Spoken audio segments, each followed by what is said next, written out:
अरे सही चल आगे हो बढ़िया आवाज़ सही है।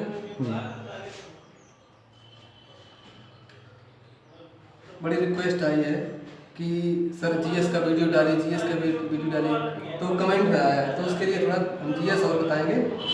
आप हमारे समझ में आए तो उसको लाइक और सब्सक्राइब करना है, पहले उसको देखिए ध्यान से, सभी लोग सुनिए उसको। तो यहाँ पर हम सबसे पहले स्टार्ट करेंगे वंश। सबसे पहले क्या स्टार्ट करेंगे? वंश। तो आइए सबसे पहले जो देखेंगे, सबसे पहले यहाँ पर वंश एक लिखा है पुष्यभूति वंश या वर्धन वंश। पहला कौन सा हमारा वंश है? पुष्यभूति वंश या वर्धन वंश। तो यहाँ पर हुआ ये था, थोड़ा शॉर्टकट बताएंगे ताकि जल्दी जल्दी क्वेश्चन अटेंड करना। यहाँ पर लिखा हमने है गुप्त वंश के पतन के बाद। क्या यहाँ पर लिखा है? गुप्त वंश के पतन के बाद हुआ ये था, इसका पतन यानी ये जब वंश समाप्त हुआ। कौन सा वंश? जब गुप्त वंश समाप्त हुआ तो इसके बाद पतन के बाद, पतन माने होता है समाप्त करना। तो यहाँ पर 1 2 3 4 5 राज्यों का उद्भव होगा, 5 राज्यों का जन्म हुआ। कहाँ पर? जब गुप्त वंश का पतन होगा, मतलब ये वंश जब समाप्त हुआ तो इसकी जगह पर 5 राज्यों का जन्म हुआ। ये पहले लिखा हमने मैत्रक, फिर लिखा है पुष्यभूत, फिर लिखा है परिवर्ती, फिर लिखा है मौखरी, फिर लिखा है गौड़। यहाँ पर लिखा था पुष्यभूत वंश या वर्धन वंश। तो यहाँ पर हमने ये बताया गुप्त वंश के पतन के बाद यहाँ पर 5 राज्यों का जन्म हुआ। 1 2 3 4 5। पहला है मैत्रक, फिर है पुष्यभूत, फिर है परिवर्ती, फिर है मौखरी, फिर है गौड़। समय बीतने के बाद क्या हुआ? इन 4 को हटा दिया गया। जैसे हमने हटा रहे हैं, किनको हटा दिया? 4 को हटा। कौन रखा गया? ये रखा गया पुष्यभूत। तो इसका जो संस्थापक होगा वो वही अपने नाम का संस्थापक बन गया। इसका संस्थापक कौन हुआ? पुष्यभूत ही इसका संस्थापक हुआ। इसके बाद हुआ यह कि इसकी राजधानी थी थानेश्वर। इसकी राजधानी कौन थी? थानेश्वर। ये कहाँ पर पड़ती है? तुम लोगों को पता होगा, हरियाणा प्रांत। कहाँ पड़ती है? हरियाणा प्रांत। इसके बाद इस पुष्यभूत को ये राजधानी बनाने में थोड़ी सी समस्या आई थी। तो इसका एक मित्र था, उसका नाम था प्रभाकर वर्धन। किसका मित्र था? ये मित्र था पुष्यभूत का। तो यहाँ पर ये गया थानेश्वर, तो यहाँ पर राजधानी बनाने में इसको थोड़ी समस्या हुई। तो इसने मदद किससे मांगी? अपने दोस्त से, मित्र से। इसका मित्र कौन था? प्रभाकर वर्धन। इससे मदद ये मांगी कि यार हम थानेश्वर जा रहे हैं, अगर वो राजधानी तो हमारी थानेश्वर बनवाओगे तो हम आने वाले समय में तुम्हें राजा बना देंगे। ये बात पुष्यभूत ने किससे कही? प्रभाकर वर्धन से। प्रभाकर वर्धन ने कहा ठीक है, इसमें क्या बात। तो इसके साथ गया और इसकी राजधानी ये इसकी बनवा दी जाके। ठीक। अब तभी से यहीं पर एक क्वेश्चन बनेगा, स्वतंत्रता का जन्मदाता किसको कहा जाता है? प्रभाकर वर्धन।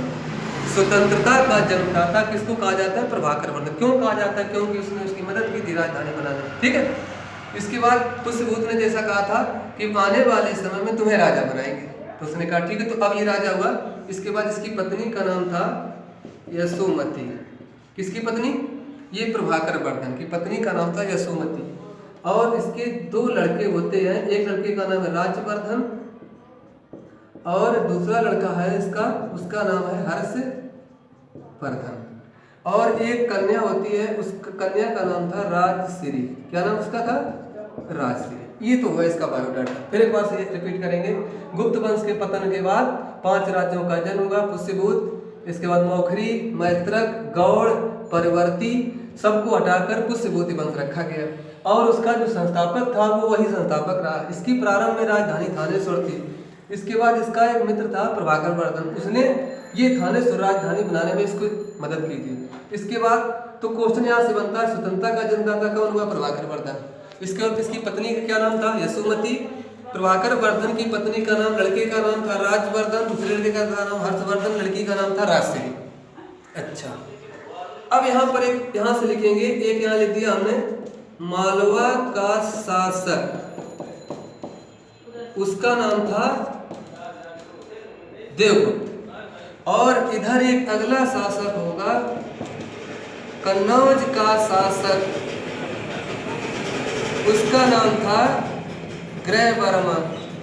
अब तुम लोग सोच रहे हो ये हमने क्यों लिखा, इसकी जरूरत पड़ेगी यहाँ पर। ये लिखा है मालवा का शासक देवगुप्त, ये लिखा है कन्नौज का शासक ग्रहवर्मा। हुआ ये था कि इसके पिताजी ने इस लड़की के लिए ये लड़का देखा। जो प्रभाकर वर्धन था भाई, इसके 3 लोग थे, एक लड़का राजवर्धन था, दूसरा राजवर्धन, लड़की थी राजश्री। तो प्रभाकर वर्धन ने अपनी लड़की के लिए लड़का देखा ग्रहवर्मा। कहाँ का शासक? कन्नौज शासक था। इसके बाद लेकिन ये लड़की थोड़ा सा इसका कुछ होता है, जैसे ना फिल्मों में दिखाया जाता है, जीत वगैरह पिक्चर में देखा होगा, तो उसमें दिखाया जाता है सनी देओल के साथ लफड़ा था करिश्मा कपूर का, उसी प्रकार से लड़की का लफड़ा ऐसा था। लेकिन उस ऐसा होता है फिल्मों में होता है, रियल लाइफ में ऐसा नहीं होता है, जहाँ जिसकी शादी होती है वहीं होती है। तो हुआ ये कि प्रभाकर वर्धन ने क्या किया,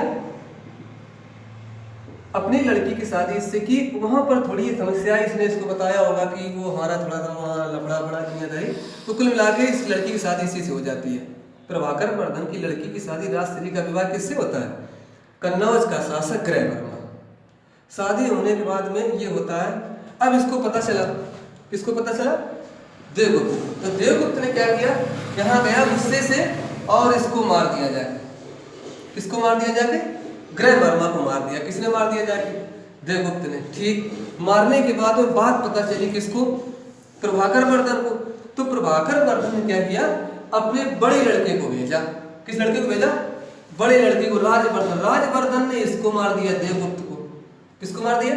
अब यहाँ थोड़ा याद रखना, प्रभाकर वर्धन का बड़ा लड़का राजवर्धन, दूसरा हर्षवर्धन की लड़की थी राजश्री। अब हुआ ये कि प्रभाकर वर्धन ने अपनी लड़की का विवाह किया, कन्नौज का शासक था ग्रहवर्मा, अच्छा लड़का था, और इसका पता नहीं कुछ था इससे, यहाँ से देवगुप्त से। तो हुआ ये, जब शादी हो गई तब क्या हुआ, देवगुप्त ने इसको मार दिया, कन्नौज का शासक ग्रहवर्मा, और उस कन्या को बंदी बना लिया। कन्या कौन थी? राजश्री। उसको कारागार में डाल दिया। ठीक, यहाँ तक याद हो गया होगा हमें लगता है सभी लोगों को। इसके बाद हुआ ये कि ये बात पता चलती है किसको? प्रभाकर वर्धन। प्रभाकर वर्धन ने क्या किया, अपने बड़े लड़के को भेजा, राजवर्धन ने इसको मार दिया, देवगुप्त को। ठीक, हिसाब किताब बराबर। अब इसका एक दोस्त था, उसका नाम था शशांक। किसका दोस्त था? देवगुप्त का। अब उसने ये कहा, देवगुप्त मरने वाला था, मर ही रहा था, तो देवगुप्त ने कहा इससे कि तुम उसको मार देना, राजवर्धन को। उसने क्या किया, शशांक ने राजवर्धन को मार दिया।